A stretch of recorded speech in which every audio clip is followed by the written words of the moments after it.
Praise the Lord. യേശുവിൽ പ്രിയപ്പെട്ട സഹോദരങ്ങളെ, വചനശക്തി ശുശ്രൂഷയിലേക്ക് യേശുവിൻ്റെ നാമത്തിൽ നിങ്ങളെ സ്വാഗതം ചെയ്യുന്നു. നാം ഇന്ന് ചിന്തിക്കുന്ന ദൈവവചനം ഏശയ്യാ പ്രവാചകന്റെ പുസ്തകം 48 അധ്യായം അതിലെ 18 വാക്യമാണ്. അവിടെ നാം ഇപ്രകാരം വായിക്കുന്നു: നീ എൻ്റെ കൽപ്പനകൾ അനുസരിച്ചിരുന്നെങ്കിൽ നിന്റെ സമാധാനം നദി പോലെ ഒഴുകുമായിരുന്നു, നീതി കടലലകൾ പോലെ ഉയരുമായിരുന്നു. ആമേൻ. പ്രിയപ്പെട്ട സഹോദരങ്ങളെ, ഈ വചനത്തിലൂടെ ദൈവം നമ്മോട് സംസാരിക്കുകയാണ്. ദൈവ കൽപ്പനകൾ അനുസരിക്കുമ്പോൾ, ദൈവവചനമനുസരിച്ച് നമ്മുടെ ജീവിതത്തെ ക്രമപ്പെടുത്തുമ്പോൾ ദൈവത്തിൻ്റെ സമാധാനം നമ്മുടെ ഹൃദയങ്ങളെ കാക്കും. ഏത് പ്രതിസന്ധി ഘട്ടങ്ങളിലും, ഏത് പ്രതികൂല സാഹചര്യങ്ങളിലും അടിപതരാതെ പിടിച്ചു നിൽക്കാൻ ദൈവത്തിൻ്റെ സമാധാനം നമ്മുടെ കൂടെ ഉണ്ടാവും. ദൈവത്തിൻ്റെ നീതി നമ്മുടെ ജീവിതത്തിൽ പ്രവർത്തിക്കും. ആകയാൽ എൻ്റെ പ്രിയപ്പെട്ട സഹോദരങ്ങളെ, ഈ വചനമനുസരിച്ച് നമ്മുടെ ജീവിതത്തെ നമുക്കൊന്ന് വിശകലനം ചെയ്യാം. ദൈവകൽപ്പനകൾ എവിടെയൊക്കെയാണ് ലംഘിക്കപ്പെടുന്നത്? ദൈവവചനം അനുസരിക്കാതെ ദൈവവചനത്തോട് മറുതലിച്ച് ഞാൻ എങ്ങനെയൊക്കെയാണ് വ്യാപരിക്കുന്നത്?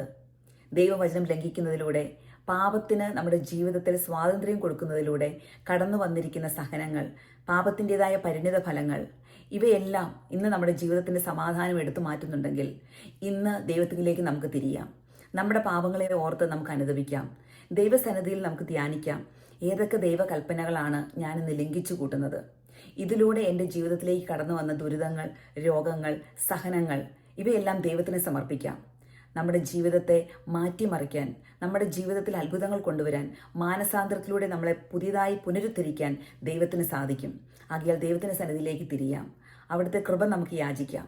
ദൈവവചനം അനുസരിച്ച് നമ്മുടെ ജീവിതത്തെ ക്രമപ്പെടുത്താനുള്ള ഒരു പ്രത്യേക അനുഗ്രഹം, പ്രത്യേക കൃപ. അങ്ങനെ ദൈവകൽപ്പനകൾ അനുസരിച്ച് തുടങ്ങുമ്പോൾ ദൈവത്തിൻ്റെ സമാധാനം നമ്മുടെ ജീവിതത്തിലേക്ക് കടന്നു വരും. ആകയാൽ ഇന്ന് ഈ വചനം ഹൃദയത്തിൽ സ്വീകരിച്ച് ഇതിനെക്കുറിച്ച് ആത്മീയമായി ധ്യാനിക്കുക. ഞാൻ എവിടെയൊക്കെയാണ് ദൈവകൽപ്പനകൾ ലംഘിക്കുന്നത്? ഏതൊക്കെ മേഖലകളിലാണ് ദൈവവചനത്തിനെതിരെ മറുതലിച്ച് ഞാൻ വ്യാപരിക്കുന്നത്? എൻ്റെ ജീവിതത്തിൽ ദൈവത്തിൻ്റെ സമാധാനം നദി പോലെ ഒഴുകുന്നുണ്ടോ? ഒഴുകുന്നില്ലെങ്കിൽ എവിടെയൊക്കെയാണ് ഞാൻ അനുദപിക്കേണ്ടത്?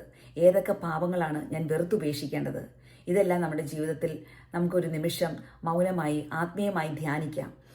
അതിനുശേഷം നല്ലൊരു കുമ്പസാരം നടത്തി ദൈവസന്നിധിയിലേക്ക് തിരിയാം. ദൈവകൽപ്പനകൾ അനുസരിക്കാനുള്ള ഒരു ഉറച്ച തീരുമാനം നമുക്ക് ജീവിതത്തിൽ എടുക്കാം. ദൈവത്തിൻ്റെ സമാധാനം നമ്മുടെ ഹൃദയങ്ങളെ ഭരിക്കട്ടെ. ദൈവത്തിൻ്റെ സ്നേഹവും നീതിയും നമ്മുടെ ഹൃദയങ്ങളിൽ നിറയട്ടെ. വിശ്വാസികളായ നമുക്ക് ദൈവത്തിൻ്റെ വചനമനുസരിച്ച് ജീവിക്കാനുള്ള ഒരു വലിയ കൃപ, പരിശുദ്ധാത്മാവിൻ്റെ ശക്തി ദൈവം നമുക്ക് തരട്ടെ.